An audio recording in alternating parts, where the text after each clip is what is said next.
Hey there, friends. Welcome to another episode of the Bible in Life podcast. My name is John Whitaker, and I am grateful for you and super glad you're joining me on this episode.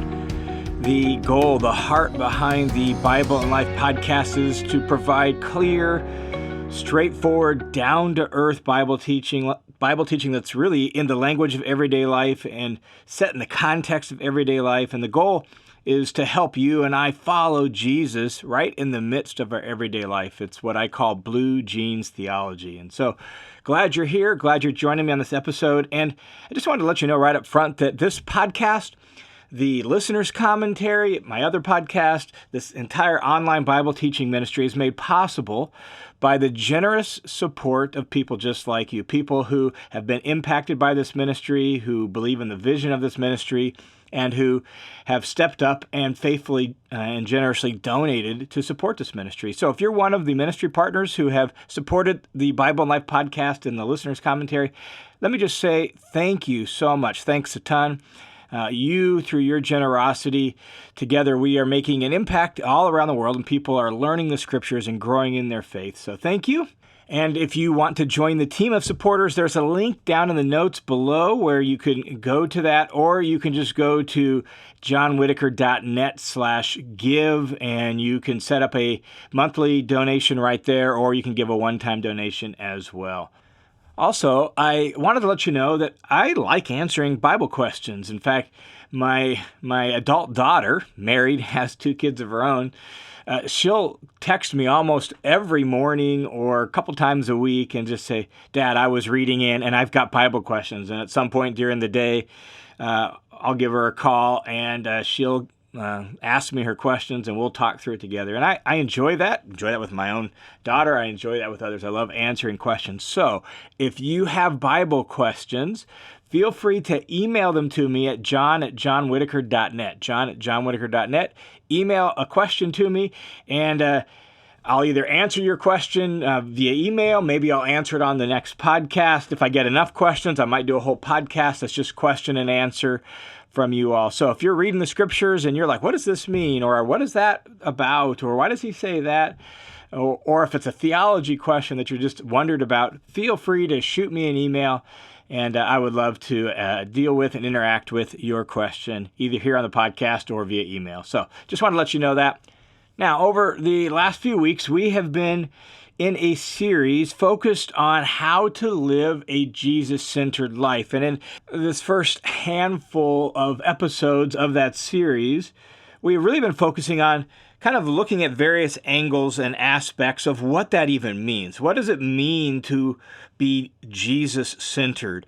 And what are the various facets and components of that? And we've looked at a handful of really crucial things about the goal of our life, the structure of our life, like abiding in Jesus from John 15, just a variety of things. And before we look at what I want to talk about today, that's just another facet of that, I wanted to just acknowledge honestly and I think importantly that none of us is going to live a perfectly Jesus-centered life. That what we're talking about over the last handful of episodes and what we're going to continue talking about for the next few weeks is the ideal. It's pointing us in the direction. It's helping us understand the things that we need to put in place that'll move us inch by inch and step by step, increasingly and progressively over time, closer and closer to more faithfully walking with and following Jesus. And so it points in the ideal direction. And what I don't want to have happen out of that is any of us feel like, man, I just suck. I just am not living a Jesus-centered life. I don't want it to lead any of us to beat ourselves up if we compare ourselves to the ideal standard and we don't quite measure up. I don't want these episodes to really discourage us or demoralize us or make us feel like we're just not measuring up, we're not good enough. What I want them to do is I want them to draw us forward, pull us forward to say, okay, I'm going to take a step closer to that. I'm going to add this to my life, or I'm going to eliminate this from my life. I'm going to rearrange my life in this way so that I take one step closer. And then over the course of the year, I'll take maybe another step closer. And what we need to remember is rearranging our life to live a Jesus-centered life is made possible by, enabled by, and really carried out within the entire environment, the circle of God's generous, kind-hearted grace.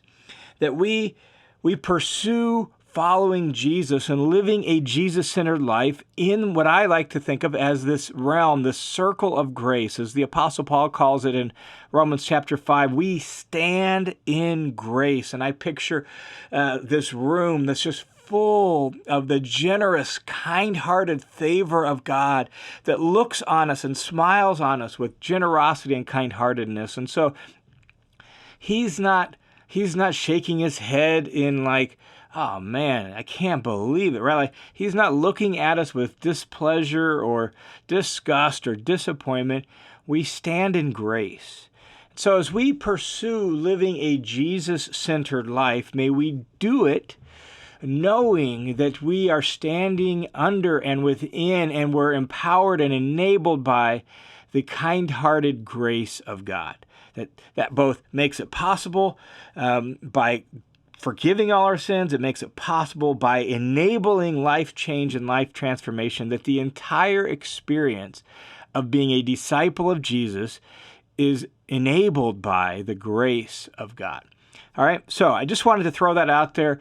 Having reflected on some of the things we've talked about, it sets a pretty high standard, and none of us really consistently and completely measures up to that standard. Nevertheless, we should keep pursuing it, knowing that God has called us to this in Christ, and God is working with us by His Spirit and through His grace to make it possible, so that we can be more and more and increasingly more Jesus-centered. All right, so with that, let's jump into the specific topic I wanted to talk about today regarding living a Jesus-centered life, and that has to do with what drives us. What drives us in life? And we all have things that drive what we do. We want people to like us, and that can be a healthy drive. It could be an excessive unhealthy drive. We want to appear competent, right? We want to look like we're good at something or competent. So we don't want to look foolish. We don't want to look silly. We want to look competent at the things we do. And so maybe we'll avoid certain things because like, I'm not good at that and I don't want to look foolish. And we'll do other things where it's like, well, at least I know if I do that, I'm going to appear competent. We want to get, maybe it's we want to get ahead in life. Like we're the choices we're making and the way we're approaching our life is we want to get ahead. We want to be the best at. Maybe we just want to be happy and we're driven by that. We want, like, there's a fill in the blank. There's a lot of things that drive us in life. We want to get along with people. We want our kids to get along. We want to get married and have a family someday. We want to have an exciting career someday. We want to be able to travel and see the world. There's just a lot of things that drive the choices we make and what we do in life. And you can fill in the blank for yourself, right? What are some of the things you know about yourself that drive you in life? We all have those. Well, in 2 Corinthians chapter 5, Paul gives us a powerful example of the ultimate thing that drives a Jesus-centered life, that the thing under which all the other drives are really subsumed, the things that all the other drives fall under this one overarching drive. And this one overarching drive is going to shape and influence, maybe eliminate and remove, maybe add some other drives to the things we do in life. And so let's look at 2 Corinthians chapter 5 and Paul's really compelling, powerful example of the driving force in life. In last week's episode, we talked about the goal of a Jesus-centered life, the goal a Jesus-centered person pursues, to live in deep, intimate union with Jesus, to know Him. That's the goal. This week's, just to distinguish it, make it clear, this week's episode deals with the motivation that moves the Jesus-centered person, you or I, to pursue that goal. What motivates what we do in life as a Jesus-centered person. Well, listen to 2 Corinthians chapter 5, verses 14 and 15. It says this, "For the love of Christ controls us, having concluded this, that one died for all, therefore all died. And he died for all, so that those who live would no longer live for themselves, but for him who died and rose on their behalf." And in context, Paul has been describing his ministry. So we need to bear that in mind, that Paul is really describing his ministry, but he's doing so as a way to offer himself as an example to the original readers, the Corinthians, and as an example to us. So he's been describing his ministry, and one of his goals has been to convince the Corinthians not to fall prey to living for appearances, and looking on appearances, and thus being captivated by people who look impressive, sound impressive, right? And they're attractive and they're charismatic, and man, they can put on a big show, and not to be captivated by looking on appearances, but to see the character and substance of a person's life and ministry. And in Paul's case, that means see the character and substance of Paul's ministry and his team's ministry. That's really what he's been describing his ministry for to the Corinthians. And they have been captivated by people who look good and sound good and are impressive and all of that. And as a result, they're beginning to view Paul with a certain measure of suspicion, and maybe like, he's not that impressive and all of that.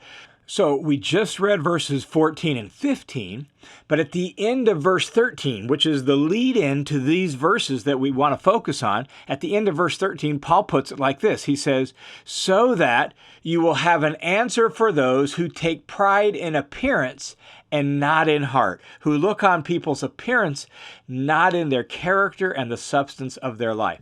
Then he begins verse 14 with "for," meaning it is directly and logically connected to what he just said at the end of verse 13. We want you to have an answer for those who take pride in appearance and not in heart, for the love of Christ compels us.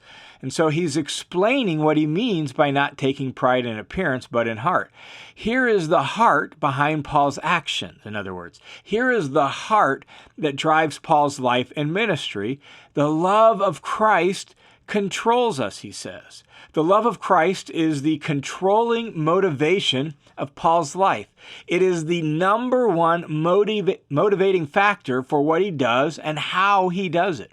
He says the love of Christ controls us. It compels us. It drives us. It pushes us forward and shapes what we do and what we don't do and why we do it. Christ's love drives us. That's what Paul says. Now, we need to make sure that we don't over-sentimentalize what Paul is saying.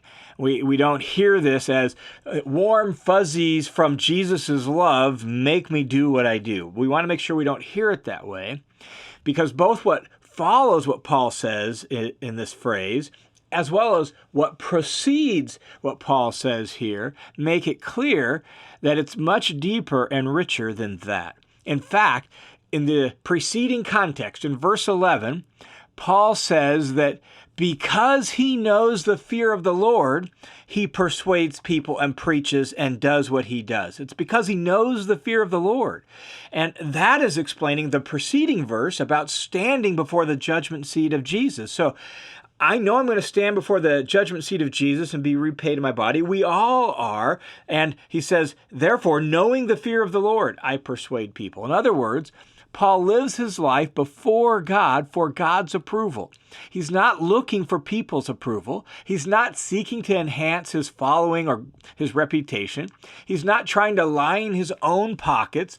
His aim, as verse 10 makes clear, is to please God. God is the one who will evaluate Paul's life, and God's assessment is the only one that really matters. This is the context for what Paul says about the love of Christ. This context indicates that the love of Christ includes this idea as well. So when we understand that the love of Christ the way Paul did, we see that to be driven by the love of Christ includes living in the fear of Christ, wanting only to please him, living for his honor, living for his fame and his glory. living according to His way, regardless of what people think of us. And that means not living for ourselves. And so Paul goes on to say this about being driven by the love of Christ. He says that the love of Christ controls us, having concluded this is verse 14 again, that one died for all, therefore all died. That Christ's love is best summed up as His self-giving death. He died for all. He died for others in their place, for their benefit, on their behalf. And so Christ's love is best summed up and most perfectly seen in His self-sacrificial, self-giving death on behalf of others. And notice he says, one died for all. Because of love, Christ considered others more important than Himself and laid down His life for them. This is the same reason Paul came to Corinth in the first place and preached the gospel to them. It's the same reason Paul continues to care for them and to write to them and be concerned about their well-being and their maturity in Christ. It's the same reason he continues to stop by and visit them and to work with them and to help them grow. Christ died for them. So Paul imitates the love of Christ and lays down his life for them. And in Christ, all died. So Christ died for all, and all died. In other words, they died to their old way of life. They died to their culture's values and goals. They died to themselves and their desires and their aims and their ambitions. They died to living for themselves. So look what he says then in verse 15. He says that Christ died for all, and therefore all died, and He died for all, verse 15, so that those who live would no longer live for themselves, but they would live for Him who died and rose on their behalf. What was one of the goals of Jesus' death, according to verse 15? Well, one of the goals of Jesus' death was that they would no longer live for themselves. Jesus died so that people would imitate His life and death, that they would no longer live for themselves, but they would live for Him who died and rose on their behalf, that their life would be caught up with Jesus, and they would be driven by pleasing Jesus. What does Jesus want? What's going to honor Jesus? What's Jesus's way? And they would be motivated by and driven by the very same love that Jesus has for them that motivated Jesus to die on their behalf. When we're driven by Christ's love, our life is patterned after His death and resurrection. When the love of Christ takes charge of our life, we no longer live for ourselves. Instead, we lay down our lives for others. And we lay down our lives for Jesus and Jesus' sake on behalf of others. And that's the driving force of a Jesus-centered life. The ultimate motivating factor of a Jesus-centered life is this, the love of Christ, the self-sacrificial, self-giving love of Christ that calls us to pattern our lives after the same sort of way. When we have been so impacted and transformed by the gospel, then our life actually conforms to the gospel. We live a cross-shaped life. We live a gospel-shaped life. And as that begins to happen, all other motivating factors in our life, all other ambitions, drives, right? All the things that drive the choices we do become subordinate to the love of Christ and the pattern of the gospel. So that the choices we make with regard to our money, the choices we make with regard to our career path, the choices we make with regard to marriage and family and parenting, the choices we make for where we live and why we live there and how we interact with the people around us is all driven by the very self-sacrificial love of Jesus. That's the goal. That's the aim. That is the ultimate driving force of a Jesus-centered life. And I pray that that would be true of me, and that that would be true of you, that we would become people who could say, along with Paul, the love of Christ controls me. The love of Christ compels me and drives me forward in the things that I do and the way I do it in life. Hey, thanks for tuning into this episode of the Bible and Life podcast. I pray you have a wonderful week in Christ, that you walk with Him, and that you continue to partner with Him in everything you do so that the love of Christ truly does control your life. May God bless you. I look forward to talking to you again next week.